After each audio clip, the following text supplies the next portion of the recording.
Welcome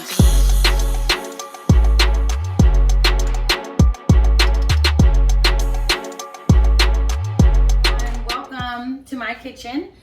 Today I'm going to be doing kind of an Americanized version spin of Jamaican Escoveitch fish. The reason I say it's an Americanized version of this dish is because traditionally Escoveitch fish is made with whole snapper that's been cleaned and scaled, not filleted at all. Still got the head on it, everything. That's how I like to eat it. I like the fish looking at me when I'm making it. However, I am making this dish for my son, my 14-year-old son, who's doing tremendously well in school with distance learning. He's just tried snapper not so long ago and kind of really likes it. So he asked, I asked him a special dish I could make for him.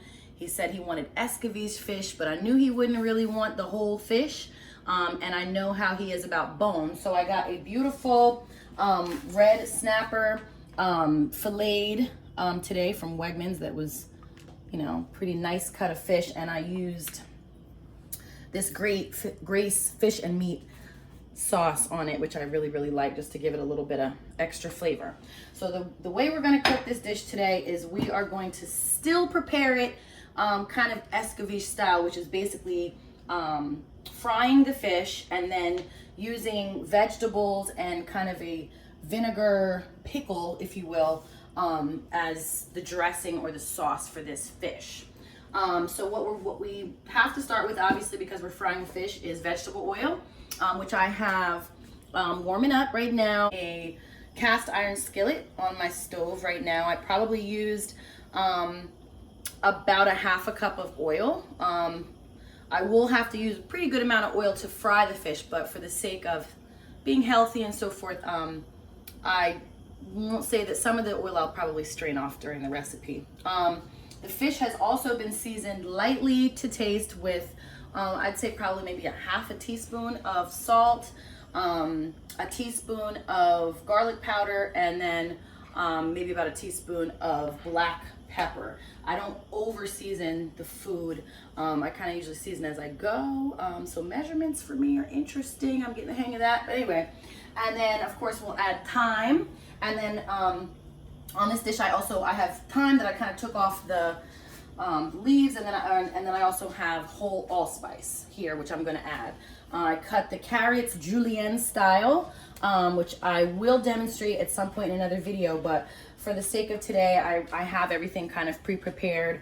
Onion, yellow onion I really like for this dish. Red onion I like for the way it looks, for the color. So I have mostly yellow onion, some red onion, red, green, yellow, and orange peppers, all kind of sliced julienne style. Same with the carrots. And once this oil gets pretty hot, I will add my fish, and that's going to be step one. So we'll wait for that to warm up. And let's get this bad boy in. I was a little worried my pot wouldn't.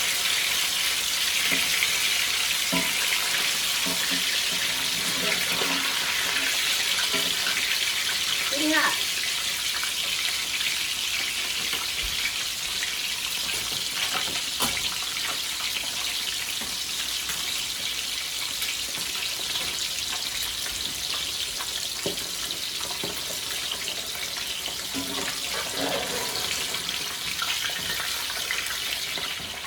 All right, this looks pretty beautiful. I think it's ready to come off.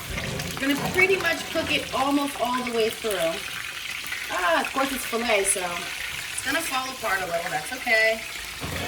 That's all right. This is, when you're cooking Escoveitch fish with a whole snapper, it's not gonna fall apart like this. But because it's filet, it is, which is fine.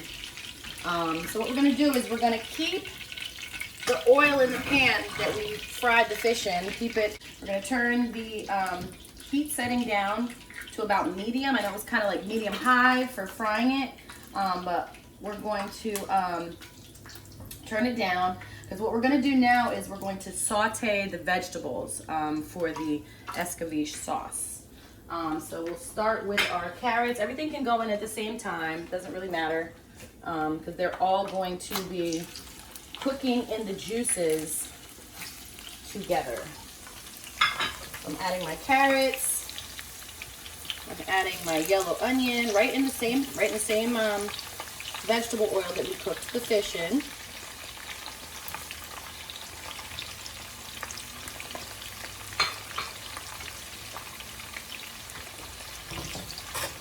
I really love cooking in a cast iron skillet. It's just, you know, my aunt who taught me how to cook, I can remember being in the kitchen with her when I was growing up, and she had this big black cast iron skillet, and when I was in the kitchen with her, I just felt like everything she made in that cast iron skillet was just magic. Everything she made was magic in general, but important ingredient that, of course, this is my first YouTube video, y'all, so you're gonna give me a little bit of grace as I become better at doing this on YouTube. I forgot to put my garlic out, which if you know me, you know I don't even cook without garlic. Like, I don't cook. There's really very few things that I will cook without garlic. This recipe, when we're putting the julienne and the onions in, julienne carrots and the vegetables and the onions, we have to put the garlic in too. So I'm gonna slice this up super quick and get it in here. All right, so as you can see, you're gonna be cooking this to a point where look at your yellow onions that are sauteing in here. I mean, it looks beautiful. Colors look amazing. I'm gonna make sure that everything's kind of in the grease, so it's all sauteing, so you don't have like a crunchy Escoveitch carrot, because that wouldn't be good. So it's creating like a pickled type. Well, it's not pickled yet, but it's sauteing. Our Scotch bonnet. A lot of people are scared of these. Scared for a good reason. They are hot. They are spicy. However, there is a way to cut Scotch bonnet so that you're getting the taste of the Scotch bonnet without getting the seriousness of the Scotch bonnet, if you will. Before I start cutting it, I'm putting my whole allspice and thyme in while this is sauteing. I don't think that's enough time. I was trying to be cute and not have the whole thing of thyme in there, but let's be real. I love thyme, so this is kind of what I do. I just break it in there. So we're gonna have some thyme sticks up in this joint, but I'll fish them out. I'll fish them out. If you know me, you know I'm all about food presentation. It gotta be pretty. It gotta look good, you know? So anyway, that is going to be simmering, and I'm gonna cut this Scotch bonnet. You see this? If you cut the end of it,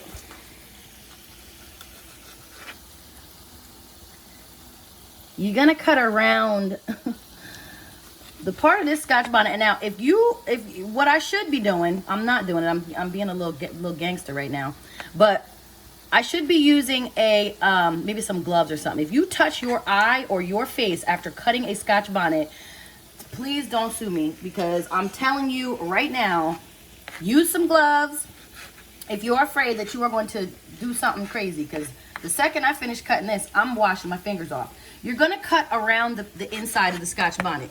Inside the Scotch bonnet is some peppers. You see them? You do not want that in your food, okay? You really don't. You're cutting, you want the taste, the seasoning, the spice of the Scotch bonnet, but you do not want them seeds at all. Trust me. Trust me on this. Please. We want the taste of that Scotch bonnet, but we don't want them seeds, child, at all. For real, for real. Like, trust me. We'll bun you up. So we're putting that in there. It is, as you can see, this is actually looking kind of beautiful, right? Looks pretty. We don't want it soggy and overdone, but we do want the vegetables to be soft. We want them to be soft, because we are, once again, this is kind of a pickled dish. That's what the Escoveitch is. All right, so let's add some special stuff here. Because I always have to add a little bit, I'm gonna add a little extra black pepper. I already seasoned the fish with a little bit of salt. I really swing low on salt. Swing low is Aunt Pansy all day. That's her expression. It means, you know, chill. Like, don't, you know, you don't swing low and don't add too much or do too much. Garlic powder, I'm gonna add a little tiny bit more. Once again, this fish has already been seasoned. You don't even really need to season the pickle thing. I just add a little bit. So, don't yell at me. A little tiny secret ingredient. Can you see what it is? It's sugar. It's sugar. I'm not gonna add a lot. I don't know, I kind of like a little something. Like, what is that? It tastes a little different. What is that? Sugar. Teaspoon. This is like a baby teaspoon. It's probably one that I use to feed my kids, like their baby food at some point, because it's like super small. It's not even like a whole teaspoon. It's probably a half a teaspoon. I put a little tiny bit in there. Don't tell nobody. That's what it is. You know, well, this is on YouTube, so okay, everybody saw that. So if there's any Jamaican people who saw that who are appalled, I'm sorry, okay? Don't tell my grandmother up in heaven. White vinegar. It doesn't matter what kind of white vinegar. Some people use apple cider vinegar. I always use white vinegar in this dish. I don't know necessarily what the difference may be.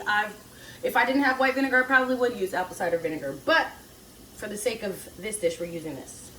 I'm not gonna strain the oil off because it looks like it already has the aroma of the fish in it.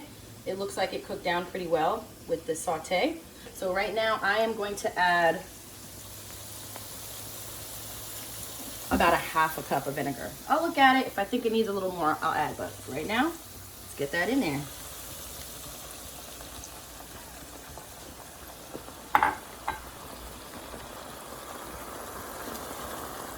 And we're gonna kind of let it do its thing. Like it's not a game. Watch them joints. Like, if you do like me and you cut around the Scotch bonnet without no gloves or anything on, you forget. Don't forget. Wash that joint off your hands. Boom. Try to split this big old piece of filet without it falling apart. Well, I guess you did see me and it fell apart, but I did a pretty good job. You know, got towards the end, it broke apart a little bit. Anyway, it is a pretty thing. I put a little paper towel here to kind of soak up the grease, but I kept it close by because what we are going to do, now that we see that's pretty much done, what we're going to do now is we are going to transfer the fish back in to the, as you can see, it tastes so good. I'm not gonna lie, I had a little piece, I just tasted it a little bit and that's banging. It's so good. Even though, once again, it's not the traditional Escoveitch fish with the whole snapper, it got the taste. It's a good cut of fish. I am excited about this dish. Like, I'm excited about it. It's banging. It's banging. I would have got another cut of this filet because I don't know. My son, he's gonna get a run for his money with this one, but it's pretty much done. I'll probably fish these out. I'm going to serve it over white jasmine rice. You can make this with Jamaican rice and peas. I think my son loves Jamaican rice and peas. He also loves jasmine rice made with coconut milk, which I will do another video about. But this is our Escoveitch fish, Americanized. Ugh, don't let the kids hear you say that. Americanized Jamaican Escoveitch fish. Thank you for watching.